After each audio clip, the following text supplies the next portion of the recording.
अस्सलाम वालेकुम। नीलो स्टार कहानी को जाने से खुश आमदीद। एक पुराने गांव के किनारे एक पुरानी हवेली खड़ी थी जो कई दहाइयों से वीरान और सुनसान थी। गांव के लोग इस हवेली के बारे में अजीबोगरीब बातें करते थे। कहते थे कि रात के वक्त वहां से अजीबोगरीब आवाज़ें आती हैं और कभी किसी ने वहां एक सायेदार औरत को चलते देखा है। इस हवेली को लोग चुड़ैल की हवेली के नाम से जानते थे। कहानी यूँ थी कि बरसों पहले इस हवेली में ज़ैनब नाम की एक खूबसूरत लड़की रहा करती थी।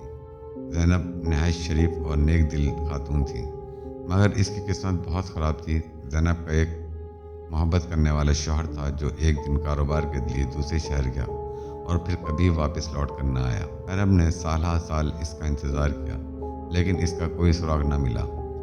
गांव वालों ने कहा इसके शौहर को कत्ल कर दिया गया, लेकिन किसी को वाज़ेह बात मालूम न थी। शौहर के गायब होने के बाद ज़ैनब का दिल टूट गया और वो दिन ब दिन बीमार होने शुरू हो गई। वो अकेली, गमज़दा और तन्हा हो गई। आखिरकार ज़ैनब इसी गम में इस दुनिया से चली गई।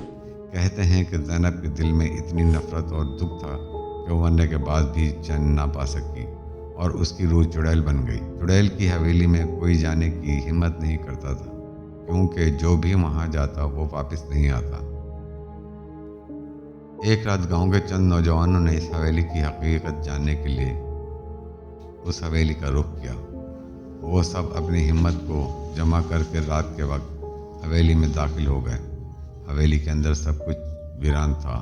दरख्तों की शाखें खिड़कियों से टकरा रही थीं और दरवाजे हवा के दबाव से चरचरा रहे थे। जैसे ही लड़के हवेली के अंदरूनी हिस्से में पहुंचे, अचानक इन्हें एक अजीब सी सर्द हवा का झोंका महसूस हुआ। हर चीज़ बहुत पुरस्कार और खौफनाक लगने लगी। अचानक उनके सामने एक स्याह साया नमूदार हुआ और वो आहिस्ता आहिस्ता एक औरत की शक्ल इख्तियार कर गया। वो चुड़ैल थी। उसकी आंखें सुर्ख, लंबे बिखरे हुए बाल और नाखून लंबे और तेज थे। लड़कों के दिल में खौफ तारी हो गया। वो अपनी जगह पर जमे रहे। चुड़ैल ने एक भारी आवाज़ में कहा, तुम यहाँ क्यों आए हो? क्या तुम्हें मौत की तलब है? लड़के खौफ से कांपने लगे, लेकिन एक लड़के ने हिम्मत जमा करके कहा, हम यहाँ तुम्हारे दुख और तकलीफ की हकीकत जानने आए हैं। यह सुनकर चुड़ैल की आवाज़ कुछ नरम हो गई। उसने अपनी कहानी सुनानी शुरू की।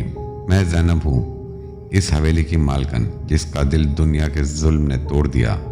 मेरे शौहर को दुनिया वालों ने मुझसे छीन लिया और मैं तन्हा रह गई। मेरा गम और नफ़रत इतनी शदीद थी कि मैं मरने के बाद भी यहाँ कैद हो गई। मेरी रूह को सुकून नहीं मिलता और मैं इस अज़ाब में मुब्तला हूँ। यह सुनकर नौजवानों ने चुड़ैल से कहा, हम तुम्हारी मदद करना चाहते हैं ताकि तुम्हें सुकून मिल सके। हम यहाँ तुम्हारे शौहर की कब्र ढूंढेंगे और इसे इज्जत के साथ दफन करेंगे ताकि तुम्हारी रूह को आज़ादी मिले। चुड़ैल की आंखों में आंसू भर आए और उसने कहा, अगर तुम ये कर सको तो शायद मैं हमेशा के लिए सुकून पा जाऊं। नौजवान वापस गांव गए और उन्होंने गांव के बुजुर्गों से मदद ली और काफ़ी तहकीक के बाद ज़ैनब के शौहर की कब्र को तलाश कर लिया। उन्होंने एक बावकार तरीके से इसकी आखिरी रसूमात अदा की। जब यह काम मुकम्मल हुआ तो चुड़ैल ने आखिरी बार हवेली में ज़ाहिर होकर उन लड़कों का शुक्रिया अदा किया और कहा, अब मुझे सुकून मिल गया है। तुमने मेरा बोझ हल्का कर दिया। और यूँ वो गायब हो गई हमेशा के लिए। इसके बाद हवेली में कभी कोई खौफनाक वाक़या पेश न आया और गांव वाले समझ गए ज़ैनब की रूह को आखिरकार सुकून मिल गया था।